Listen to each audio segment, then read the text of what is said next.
परमात्मा श्री राधा कृष्ण के चरणारविंदों में शतकोटि नमन बंदन।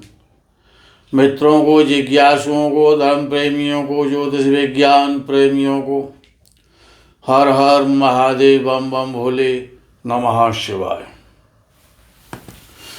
मित्रों, सृष्टि का जब से परमात्मा परमपिता ने निर्माण किया है तब से सूर्य, चंद्र, ग्रह, आकाश, नक्षत्र, दिन और तिथियां हैं।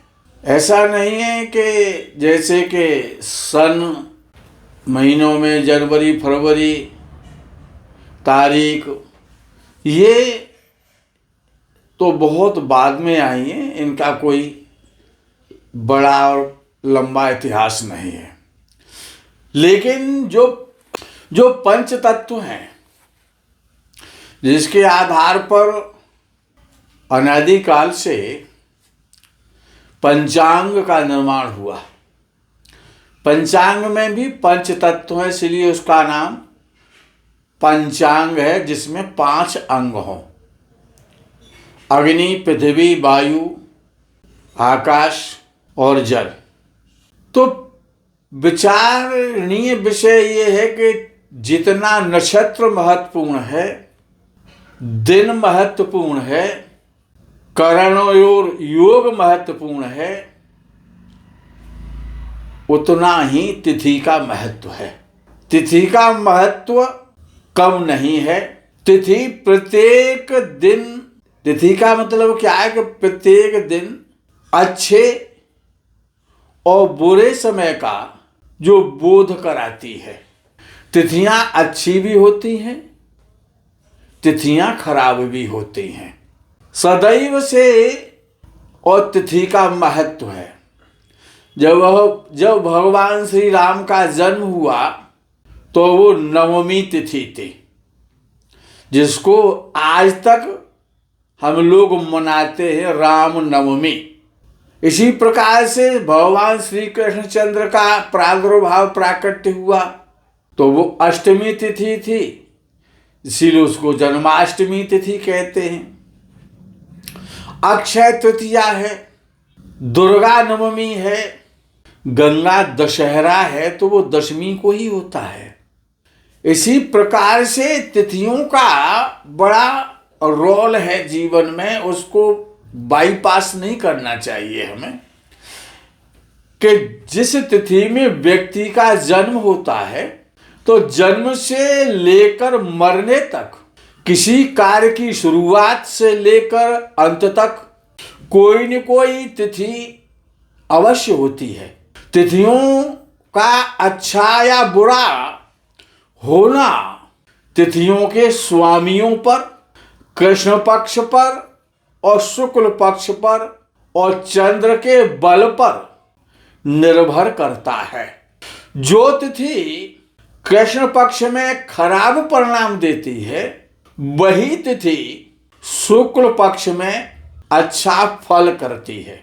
विषय बहुत महत्वपूर्ण है भाई। हमारे यहाँ तो ऋषियों ने और तिथि प्रवेश चार्ट का भी निर्माण किया है। जिस तिथि में व्यक्ति का जन्म होता है उसके आधार पर प्रत्येक वर्ष ज्योतिष शास्त्र में तिथि प्रवेश की कुंडली बनाई जाती है। वो तिथि के आधार पर ही होती है। तिथि बहुत महत्वपूर्ण है, इसलिए आज ज्योतिषीय चर्चा में तिथियों को, रहस्य को समझेंगे और उन पर चर्चा करेंगे, समझेंगे और उनका समझाने का प्रयास भी करेंगे। तो एक मास में 30 तिथियां होती हैं। 15 तिथियां शुक्ल पक्ष में होती हैं और 15 तिथि कृष्ण पक्ष में होती हैं। हम आपको एक बात और बता देना चाहते हैं कि सन 1942 से पहले हमने उन पंचांगों को पढ़ा है, देखा है कि सन 1942 से पहले हमारे देश भारत में सन, जनवरी और फरवरी और तारीख किसी पंचांग में नहीं होती थी। उसमें तिथि के आधार पर ही और जन्म कुंडली इत्यादि का निर्माण होता था। सन नहीं था, संवत था। तिथि होती थी, दिन होता था, नक्षत्र होता था। किसी भी पंचांग में सन, तिथि, जनवरी, फरवरी, मार्च ये जो महीने हैं वो या तारीख नहीं हुआ करती थी। क्यों? तिथियों का बड़ा महत्व। तिथियों के गुण और स्वभाव के आधार पर तिथियों को 5 भागों में बांटा गया है। जो पहला भाग है, जो तिथियां तो 15 ही हैं, दोनों पक्षों को मिलाकर के 30 तिथियां हो जाती हैं। तो पहला भाग जो है वो नंदा तिथि में आता है। नंदा तिथियां होती हैं प्रतिपदा, षष्ठी और एकादशी। नंद कहते हैं प्रसन्नता के लिए, खुशी के लिए, शुभता के लिए, मंगल के लिए। तो जो तिथि मंगल करने वाली है, खुशी देने वाली है, प्रसन्नता देने वाली है, उसका नाम है, पहला भाग है नंदा। तो नंदा के भाग में नंदा तिथि प्रतिपदा तिथि को कहते हैं, षष्ठी को कहते हैं और एकादशी तिथि भी नंदा तिथि में सम्मिलित है। दूसरा भाग आता है, उसका नाम है भद्रा। भद्रा कहते हैं श्रेष्ठ के लिए, अच्छे के लिए, जो जिसमें श्रेष्ठ कार्य किए जाते हैं, अच्छे कार्य किए जाते हैं, शुभ कार्य किए जाते हैं। तो जो भद्रा तिथियां होती हैं वो दूसरे भाग में आती हैं। द्वितीया, सप्तमी और द्वादशी ये भद्रा तिथि है, जो कि श्रेष्ठ मानी जाती हैं, अच्छी मानी जाती हैं किसी भी श्रेष्ठ और शुभ कार्य को करने के लिए। तीसरा भाग आता है जया। जया कहते हैं जय के लिए, विजय के लिए, कार्य का संपूर्ण फल प्राप्त करने के लिए।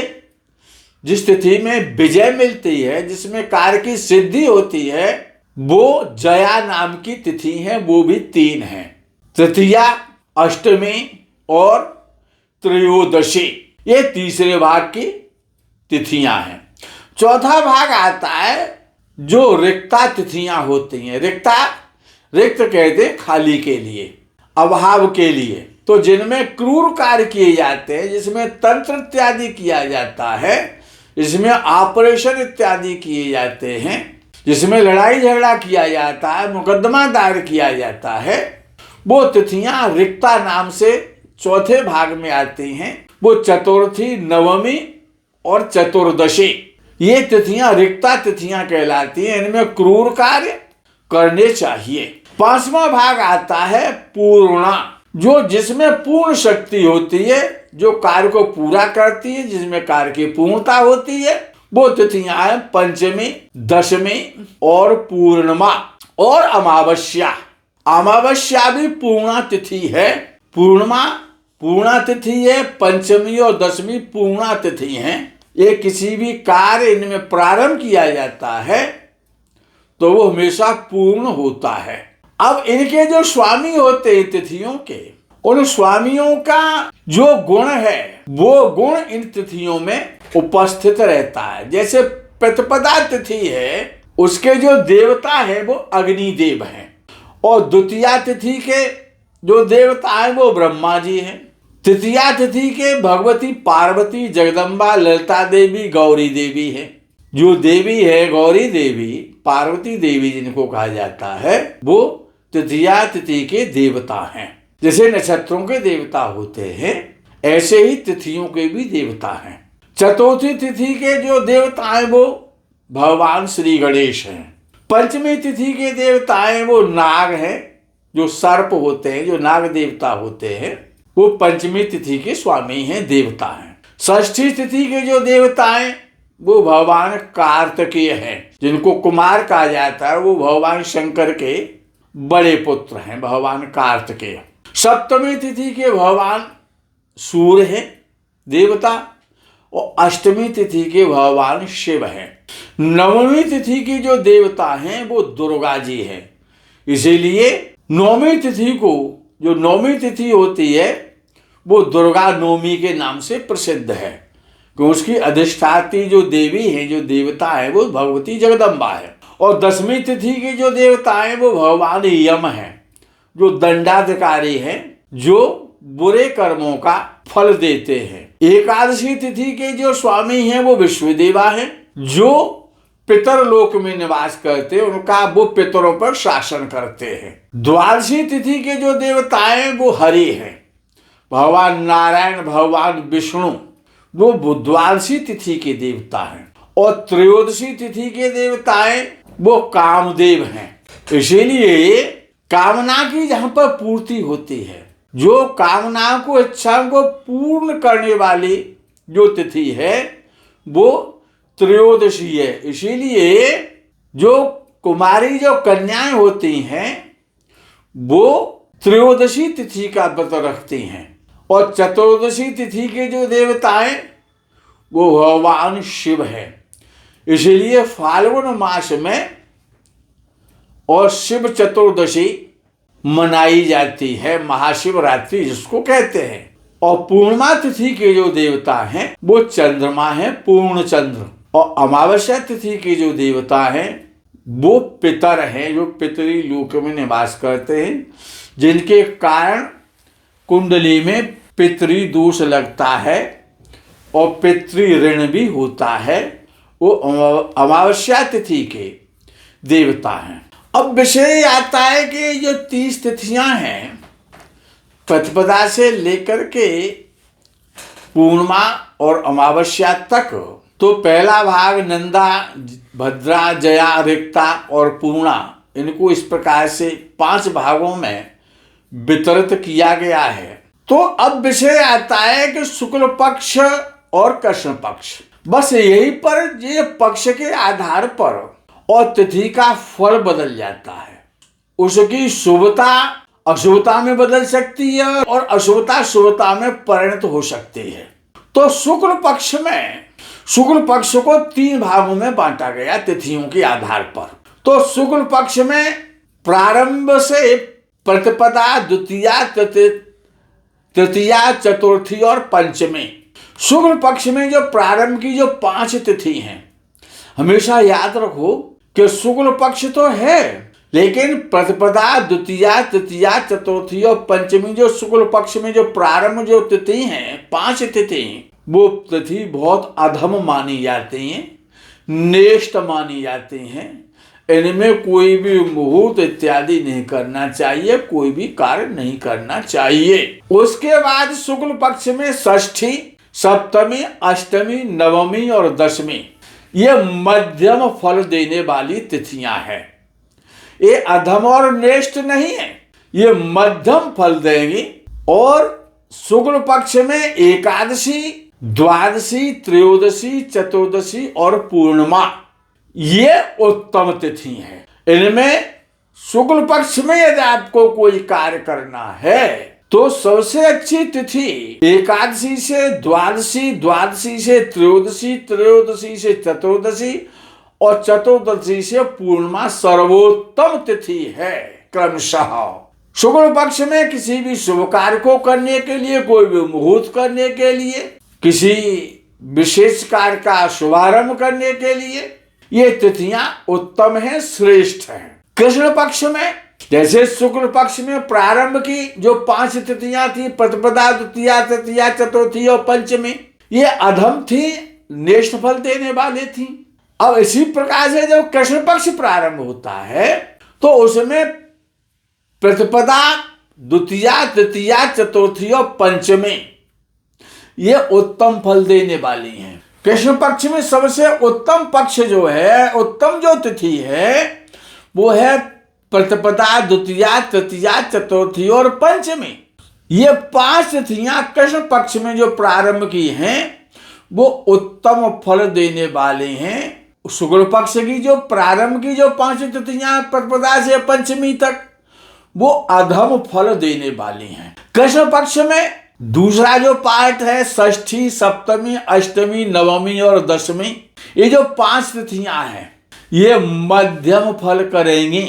तो कृष्ण पक्ष में और शुक्ल पक्ष में षष्ठी, सप्तमी, अष्टमी, नवमी और दशमी, दोनों पक्षों की जो तिथियां हैं षष्ठी से लेकर के दशमी तक, ये हमेशा मध्यम फल करती हैं। मध्यम फल इनका होता है, जब कोई इनमें कार्य प्रारंभ किया जाता है। और कृष्ण पक्ष में एकादशी, द्वादशी, त्रयोदशी, चतुर्दशी और अमावस्या, ये जो 5 अंतिम तिथियां हैं कृष्ण पक्ष की, ये अधम फल देने वाली हैं, अधम फल देती हैं। जिस प्रकार से कि शुक्ल पक्ष में एकादशी, द्वादशी, त्रयोदशी, चतुर्दशी और पूर्णिमा अत्यंत उत्तम तिथियां थी, इसी प्रकार से कृष्ण पक्ष में एकादशी, द्वादशी, त्रयोदशी, चतुर्दशी और अमावस्या, ये तिथियां त्याज्य किसी भी कार्य में करनी चाहिए विद्वानों को, और इनका अधम फल ही होता है। क्योंकि जिस प्रकार से ग्रहों की जो पावर है वो चंद्र के बल पर और सूर्य के बल पर निर्भर करती है जन्म कुंडली में, ऐसे ही जो तिथियों की जो अच्छाइयां और उनकी जो बुराइयां हैं, अधम पक्ष और उत्तम जो पक्ष है या जो मध्यम पक्ष है तिथियों का, वो भी चंद्र के बल पर निर्भर करता है। चंद्र के बल से ही तिथियों को बल की प्राप्ति होती है। अब विषय आता है कि जिस प्रकार से कि प्रतिपदा तिथि है, तो प्रतिपदा तिथि में क्या करना चाहिए कि चित्रकारी का काम है, पेंटिंग का काम है, किसी औषधि का निर्माण है, तेल मशीन का प्रारंभ है, वृक्षों का कटान है, घर के लिए ईंट पत्थरों का एकत्रित करना, इस प्रकार के कार्य करने चाहिए। द्वितीया तिथि है, उसमें यज्ञोपवीत संस्कार है, यात्रा है, देवताओं की प्राण प्रतिष्ठा है, आभूषणों का कार्य प्रारंभ करना है, ग्रह का नवनिर्माण प्रारंभ करना है, या फिर गृह प्रवेश करना है। इस प्रकार के कार्य द्वितीया तिथि में करने चाहिए। तृतीया तिथि में शिल्पकारी के कार्य हैं, विद्या का आरंभ है, समस्त मंगल कार्य हैं, वाहन खरीदना है, ऊंट घोड़े हाथी खरीदने हैं, शिव के द्वारा यात्रा करनी है, किसी नए वाहन का पूजन करना है, नए वाहन को चलाना है, तो वो तृतीया तिथि में करना चाहिए। चतुर्थी तिथि में और नवमी और चतुर्दशी, चतुर्थी, नवमी, चतुर्दशी, इनमें तांत्रिक प्रयोग है, शस्त्रों का प्रयोग है, शस्त्रों का निर्माण है, अग्नि उत्पन्न करना है, यज्ञादि कार्य कराना है, यज्ञ अग्नि प्रकट करनी है। तो अग्नि का जैसे भट्टे इत्यादि में अग्नि डाली जाती है, मारण, मोहन, उच्चाटन, स्तंभन, वशीकरण, ये जितने भी अविचार हैं, इनको चतुर्थी, नवमी और चतुर्दशी तिथि में प्रारंभ करना चाहिए, तो इनका अच्छा फल मिलता है। इसी प्रकार से पंचमी तिथि में वाहन है, वाहन का नया वाहन खरीदना है, यज्ञोपवीत संस्कार है, विवाह है, ग्रहों की शांति है, ग्रहों का अनुष्ठान है, ग्रहों का हवन है, स्थिर कार्य जितने भी होते हैं, जितने भी मांगल्य के कार्य हैं, वो सभी पंचमी तिथि में करने चाहिए। षष्ठी तिथि में क्रय विक्रय, कोई चीज बेचनी है, कोई चीज आपको खरीदनी है, वास्तु का सुधार करना है, वास्तु के आधार पर कोई कार्य करना है, व्यापार है, दुकानदारी है, क्रय विक्रय, आभूषण का निर्माण है, नए आभूषण खरीदना है या पहनने हैं, तो वो आपको षष्ठी तिथि में करनी चाहिए। सप्तमी तिथि में इसी प्रकार से नए वाहन का प्रयोग है, देवस्थान पर जाना है, तीर्थ यात्रा करनी है, कोई कोष स्थापना करनी है, धन स्थापन करना है, कोई राय सेवा, कोई नौकरी में आपको कहीं पर आपको ज्वाइनिंग लेटर लेना है, ज्वाइनिंग करनी है, निर्वाचन आदि के लिए जो नामांकन किया जाता है वो आप कर सकते हैं। सप्तमी तिथि है, बॉस के लिए बहुत अच्छी है, नामांकन इत्यादि के लिए, सिग्नेचर करने के लिए।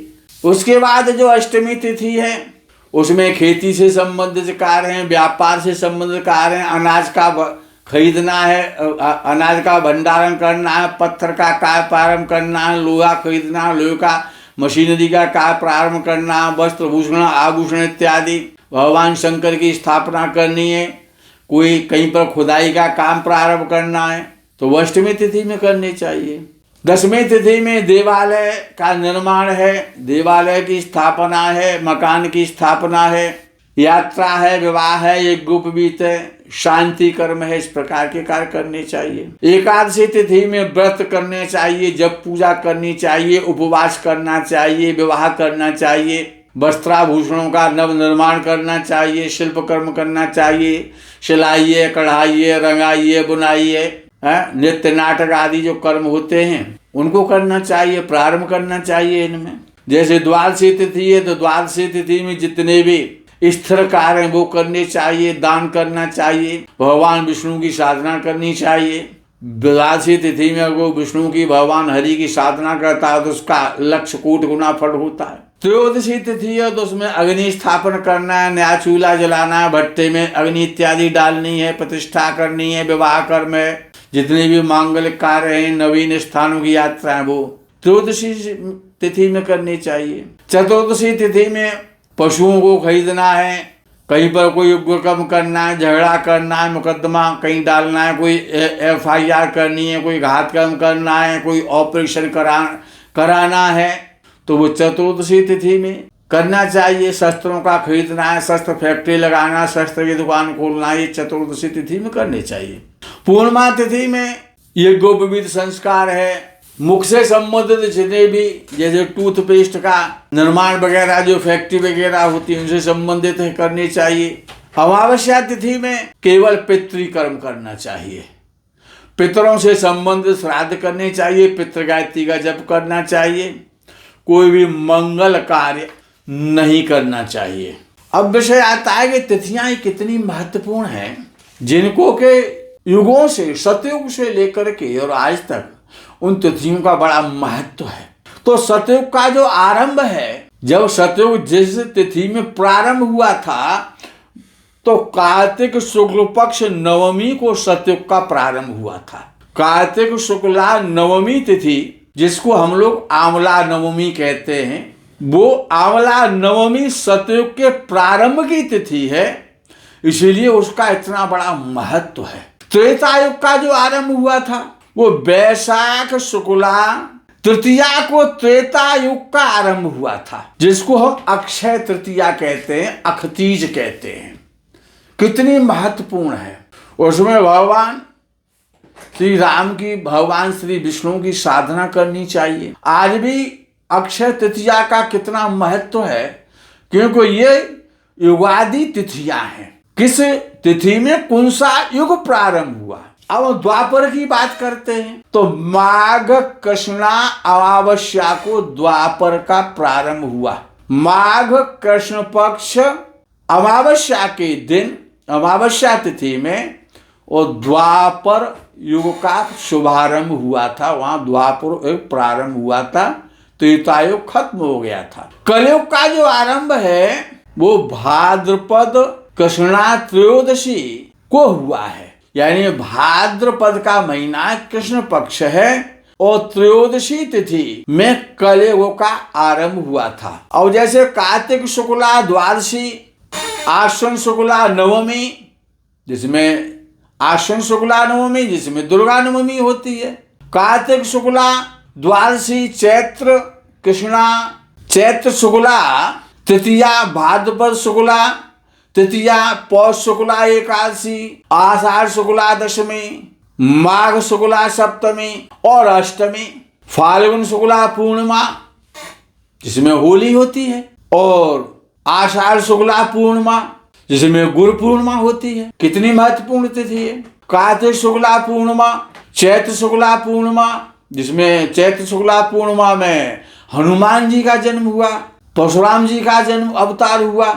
तो तिथियां जैसे ज्येष्ठ शुक्ला पूर्णिमा, ये जो तिथियां हैं, पहले सन और संवत भी नहीं हुआ करते, संवत भी नहीं थे पहले। संवत का प्रारंभ तो कलयुग में हुआ, लेकिन उससे पहले मनवंतर थे।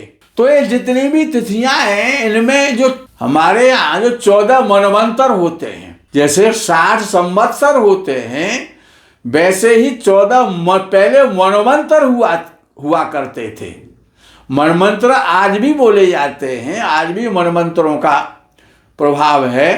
तो जैसे इस समय जो संवत्सर चल रहा है वो रौद्र नाम का संवत्सर है, लेकिन ये जो मनमंत्र है 7वां मनमंत्र है, वैवस्वत नाम का मनमंत्र चल रहा है। तो ये जो तिथियां हैं ये इनमें मनमंत्र प्रारंभ हुए हैं। तो ये जो 14 तिथियां हैं इनमें 14 मनमंत्रों के आधार पर हैं। मित्रों, तिथियों को कभी भी अनदेखा नहीं करना चाहिए। लेकिन जो तिथि कृष्ण पक्ष में प्रारंभ की जो तिथि है, कृष्ण पक्ष के प्रारंभ की 5 तिथियां, पड़वा से लेकर के पंचमी, ये तिथियां प्रत्येक कार्य में ग्राह्य हैं। इनमें उत्तम कार्य करना चाहिए। जैसे कि शुक्ल पक्ष में लास्ट की एकादशी, द्वादशी, त्रयोदशी, चतुर्दशी और पूर्णिमा तिथि उत्तम फल देने वाली हैं। ऐसे ही कृष्ण पक्ष के प्रारंभ की 5 तिथियां उत्तम फल देती हैं। ऐसे ही कृष्ण पक्ष की जो 5 अंतिम तिथियां हैं, एकादशी, द्वादशी, चतुर्दशी और अमावस्या, ये अधम फल देने वाली हैं। इसमें भी कोई कार्य नहीं करना चाहिए। शुक्ल पक्ष में जो प्रारंभ की जो तिथियां हैं, पड़वा से लेकर के पंचमी में वो नेष्ट हैं और कृष्ण पक्ष में अंतिम 5 तिथियां नेष्ट हैं। कृष्ण पक्ष के अंतिम की 5 तिथियां, शुक्ल पक्ष के अंतिम की 5 तिथियां और कृष्ण पक्ष के प्रारंभ की 5 तिथियां, ये जो 10 तिथियां हैं, ये उत्तम फल देती हैं, उत्तम फल देने वाली हैं। इनमें, इन उत्तम तिथियों में जन्म के साथ जीवन में जिन तिथियों में व्यक्ति का जन्म होता है, उनका बड़ा महत्व होता है। तो इन उत्तम तिथियों में जब किसी व्यक्ति का जन्म होता है, कृष्ण पक्ष के प्रारंभ की 5, शुक्ल पक्ष के अंतिम की 5, ये 10 तिथियां हैं, ऐसा जातक बहुत भाग्यशाली होता है। अगर इनमें कोई कार्य किया जाता है तो बहुत बुलंदियों तक जाता है, उसका फल अच्छा होता है। तो तिथियों को कभी भी हम लोगों को और आप लोगों को अनदेखा नहीं करना चाहिए। मित्रों, आज के प्रकरण में यही विराम करते हैं। आगे के प्रकरण का आप इंतजार करें। तब तक के लिए हर हर महादेव, बम बम भोले, नमः शिवाय। जय गौ माता की।